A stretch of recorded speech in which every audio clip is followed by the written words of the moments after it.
back to my channel. It's C Aspirant. I am Shrutika. I hope you all are doing fine. I am also doing good. So आज का जो video है it is for CA Foundation students. I am making a video about this topic after a long time. So अभी CA Foundation के जो exams हैं वो उसमें अराउंड 70 डेज बचे हैं and I know everyone is in pressure right now. Diwali है, उसके बाद एग्ज़ाम्स भी हैं एंड मोर इम्पॉर्टेंट इज़ कि अभी जो है वो सितंबर 24 का रिजल्ट भी आने वाला है. So all the things around the corner is making us a bit more pressurized about things. So guys, don't worry, I have got something for you that will make your preparation super easy. So I have brought a 70 days plan for you guys, क्योंकि अभी हमारे सिर्फ foundation के exams में 70 days बचे हैं. So starting from 1 नवंबर ये plan को बनाया है. डिटेल स्ट्रैटेजी है जिससे आप अपना पूरा सिलेबस कंप्लीट कर सकते हो, रिवाइज कर सकते हो, उसके बाद मॉक टेस्ट भी प्रैक्टिस कर सकते हो. तो दैट विल इंश्योर कि आपकी जो एग्जाम में परफॉर्मेंस होगी वो बेस्ट होगी. So just stick to this plan and definitely will clear your exams. So without any further delay, let's get started.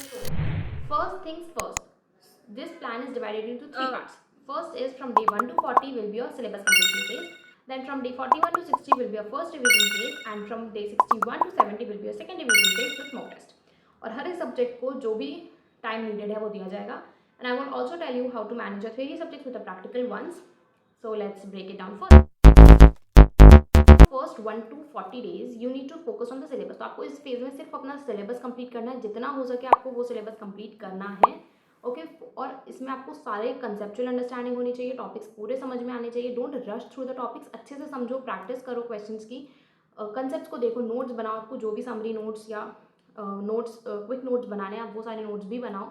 This is the time जब आपको डेडिकेटेडली टॉपिक्स को समझना है. ओके क्योंकि आगे आपको रिविजन्स में वो टाइम नहीं मिलेगा कि आप दोबारा से कंसेप्ट्स को समझ सकें. So this is the time you need to focus on your concepts very clearly. Okay तो आपको हर सब्जेक्ट में किस तरीके से करना चाहिए. For accounts I guess 2 hours would be enough daily. अगर आप दें तो आपको डेली 2 घंटे अकाउंट्स करना है. स्टार्ट विद अकाउंटिंग प्रोसेस और ऐसे ईजी चैप्टर से स्टार्ट करें और फिर go to complex topics like depreciation, final accounts and make sure कि आप डे 30 तक at least past year paper solve करने लग जाए. और अकाउंट्स में since it's a practical subject आपको उसमें प्रैक्टिस करने की बहुत ज़रूरत है, क्योंकि फिर एग्जाम में हम एकदम ब्लैंक हो जाते हैं, टाइम मैनेज नहीं कर पाते. ओके प्रॉपर फॉर्मेट में आपको प्रैक्टिस नहीं करनी है, इट्स ओके, पर एटलीस्ट कैलकुलेटर आपका पेन चलना चाहिए. ओके शॉर्ट में आप प्रैक्टिस करें पर पेन पेपर पर प्रैक्टिस करें. सिर्फ कैलकुलेटर से आंसर्स मत निकालना, it would really be very hectic जब हम एग्जाम्स में जाते हैं. तो so at least some solve questions on paper. Then comes law. तो लॉ में 1.5 hours अगर आप डेली देते हैं तो I think it would be enough. उस पर आपको फोकस करना है. इंडियन कॉन्ट्रैक्ट एक्ट सबसे बड़ा एक्ट है, बहुत इंपॉर्टेंट एक्ट है. फिर आपको फोकस करना है सोगा और कंपनीज एक्ट, के दोनों ही काफ़ी स्कोरिंग चैप्टर्स हैं और ईजी हैं, तो इन पर फोकस करना है. And all we all know writing practice law में सबसे इंपॉर्टेंट है, तो don't ignore it. Then comes logical reasoning and mathematics जो है क्वान्टिटेटिव एप्टीट्यूड. उसमें 1.5 hour वुड बी इनफ. अगर आप वीक हैं तो आप 2 घंटे भी दे सकते हैं मैथ्स के लिए. इट्स अप टू यू कि आप कितना टाइम डेडिकेट करना चाहते हैं. Time, value of money, ratio, proportion, ये सारे हाई वेटेड चैप्टर्स हैं. फोकस ऑन दीज, इनसे स्टार्ट करो. हाई वेटेड चैप्टर से पहले आप स्टार्ट करो. मैथ्स में प्रैक्टिस बहुत ज़रूरी है, प्रैक्टिस करो, टाइम बाउंड प्रैक्टिस करो. Okay solve past year papers अगर आपको पॉसिबल हो पाए तो. And don't skip logical reasoning. Logical reasoning बहुत स्कोरिंग रहता है, तो उसको स्किप मत करना, प्रैक्टिस करना. ये नहीं कि मुझे एग्जाम में आ जाएगा, no, practice it by yourself. Then economics and BC की, उसके लिए तो 1.5 hours इनफ ही हैं. डिमांड सप्लाई, नेशनल इनकम, काफ़ी हाई वेटेड चैप्टर्स हैं, इनको इग्नोर मत करना. ओके एंड इकोनॉमिक्स जो है वो स्कोरिंग है, तो उसको ये सोच के मत छोड़ना कि हम लास्ट में कर लेंगे, साथ साथ में करते जाना, सो दैट आप के एग्रीगेट में या फिर अच्छे मार्क्स लाने में आपको ये इकोनॉमिक्स हेल्प करेगा. Comes our second phase, that is first revision phase, जो कि हमारा 41 से है डे 60 तक. तो जो हमारा फर्स्ट रिविजन फेज है उसमें हमें सिर्फ और सिर्फ रिविजन पे फोकस करना है. ओके अब हमारा जो फर्स्ट 40 डेज थे वो हमने सिलेबस के लिए दिए, तो 41 डे जो है उस पर आपको रिविजन ही स्टार्ट करना है. ओके ऐसा मत करना कि 41 डे कर दें आप सिलेबस कंप्लीट करने में या 1-2 दिन और ले लें, ऐसा मत करना. जितना हो सके आपको कोशिश करनी कि आप 40 डे में ही कंप्लीट कर लें अपना पूरा का पूरा सिलेबस. उसके बाद आप एक भी दिन एक्स्ट्रा मत लेना, ठीक है. जितना हो गया आपको उस पर उसके बाद रिविजन के लिए आना है. तो 41 डे से आपको पूरा अपने सिर्फ और सिर्फ रिविजन पे फोकस करना है सारे सब्जेक्ट्स का. हाँ तो आपने जो भी टॉपिक्स पढ़ रखे होंगे आप उनको दोबारा से देखेंगे, तो आपको कभी कभी लगेगा कि मैंने ये चीज़ पढ़ी नहीं है, हम एकदम से भूल गए. जो भी है आपको तब तक प्रैक्टिस करनी है जब तक आप उस कॉन्सेप्ट में कॉन्फिडेंट ना हो. So keep practising, you have to just practice. Learn करना है, प्रोविजंस प्रैक्टिस करनी है जब तक कि आप उस पर्टिकुलर टॉपिक या पर्टिकुलर क्वेश्चन में कॉन्फिडेंट ना हो जाए. So for accounts again 2 hours would be enough. तो आपको उसमें ट्रिकी जो चैप्टर्स हैं जैसे पार्टनरशिप है, कंपनीज एक्ट है, इन पर फोकस करना है और मॉक टेस्ट पेपर्स सॉल्व करते रहना, पास्ट ईयर पेपर सॉल्व करते रहना और जो भी आपकी गलतियाँ उनको मार्क करना, क्योंकि अगर हम गलतियाँ मार्क करते हैं ना तो हमें याद रहता है कि हमने इस चीज़ में गलती करी थी और फिर आप बाद में भी वो चीज़ देख सकते हो, ठीक है। फिर लॉ में 1.5 hours again would be enough. तो इसमें आपको कॉन्ट्रैक्ट एक्ट होगा, इन सबकी प्रोविजंस बार बार देखो, लिखो। और लॉ में सबसे सिंपल चीज़, अगर आपको याद नहीं रखना है प्रोविजंस तो आप आंसर राइटिंग प्रैक्टिस पर डायरेक्टली स्किप करो, स्किप नहीं जंप करो।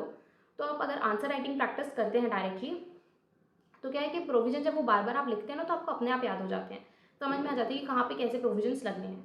सो आप देख देख के आंसर्स लिखो, बिना देखे लिखो, स्टार्ट करो बस, दैट्स व्हाट इम्पॉर्टेंट। उसके बाद मैथ्स में अगेन आपको जो है टाइम बाउंड प्रैक्टिस करनी है मैथ्स में, वो इंपॉर्टेंट है क्योंकि क्या होता है पेपर छूट जाता है मैथ्स में मोस्टली।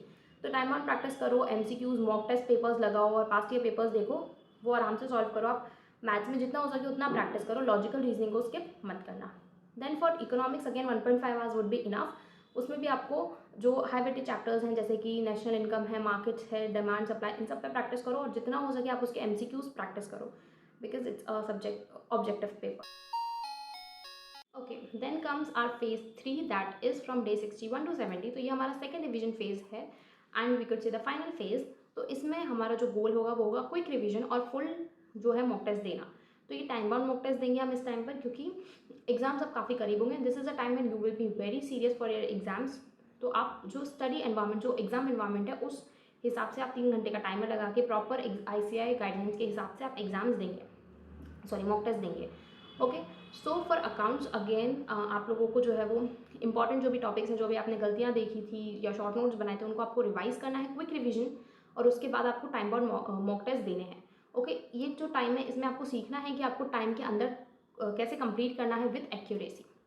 फिर लॉ में आपको केस लॉज देखने हैं, प्रोविजंस देखने हैं और राइटिंग प्रैक्टिस करनी है। अगेन मॉक टेस्ट सॉल्व करना and time bound writing practice is important, ठीक है।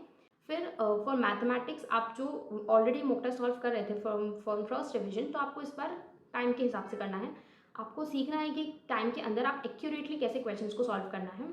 तो ये चीज़ तो time bound mock test and time bound practising papers is really very important, तो उन सब पर ध्यान देना है। फॉर इकोनॉमिक्स ऑल्सो आपने जो भी शॉर्ट नोट्स बनाए हैं तो इट इज़ रिकमेंडेड कि अगर आप जब आप फर्स्ट रिविजन कर रहे हैं या फिर जब आप सिलेबस कंप्लीट कर रहे हैं उस टाइम पर आप शॉर्ट नोट्स बना लें, सो दैट आपको इकोनॉमिक्स को कम से कम रिवाइज करने में ईजी हो जाएगा। तो जो थ्योरी सब्जेक्ट्स हैं जैसे लॉ है, इकोनॉमिक्स है, इनके लिए तो आपको शॉर्ट नोट्स बना लेने चाहिए, जिससे कि आप फाइनल जब रिवीजन करेंगे तो उस टाइम पर आपके लिए बहुत ईजी हो जाएगा। तो आपको वो रिवाइज करना है, उसके बाद आपको प्रैक्टिस करना है मॉक टेस्ट, ठीक है। Time bound mock test papers जो है वो आप प्रैक्टिस करना एंड सी द एक्यूरेसी की आपकी कितनी गलतियाँ हैं and again then practice the mistakes. वापस से आपको मॉक टेस्ट सॉल्व करना है। This is what you need to do in those 10 days। So this is the complete breakdown for your 70 days study plan. So you can take the screenshot और pause the video to write it down. तो आप इसको as it is भी follow कर सकते हैं और you can make some changes as per your convenience. Okay, follow the study plan and you will be more than ready for your exam. So before ending this video, I need to give you some important tips so that you can make the most out of the study plan. First is be consistent. Yes. No matter कि आप कितने भी ज़्यादा थके हुए हो, but you need to follow your targets daily. Okay, you need to show up daily. That's really very important. उसके बाद है take short breaks. Okay, so you can do is 50 minute का, 50 मिनट्स का स्टडी सेशन रखिए, उसके बाद 10 minutes का break रखिए and in that break don't use social media. So it will help you stay focused for longer hours. Then avoid social media. Of course जब आपका break है तो आपको डेफिनेटली उस ब्रेक में कुछ भी फ़ोन यूज़ नहीं करना है, सोशल मीडिया यूज़ नहीं करनी है, जितना हो सके आप अवॉइड कीजिए। ब्रेक में आप घूम सकते हैं या फिर कुछ स्ट्रेचिंग कर सकते हैं, ठीक है, बट मोबाइल अवॉइड कीजिए क्योंकि फिर कब ब्रेक बड़ा हो जाता है हमें खुद नहीं पता चलता, इसीलिए। उसके बाद don't underestimate the power of mock test. Mock test बहुत इंपॉर्टेंट है, I have already said in the video many times, पर फिर भी for the last time I am saying कि मॉक टेस्ट को अवॉइड मत करना, ठीक है। एटलीस्ट एक मॉक टेस्ट तो करके ही चले जाना। So that's it for today guys and remember if you will be able to stick to the study plan, you will not only clear your CA foundation exams but you will ace it.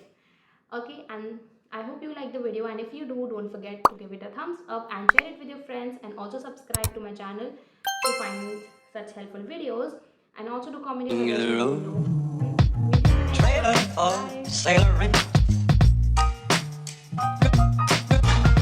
Trailer of sailoring.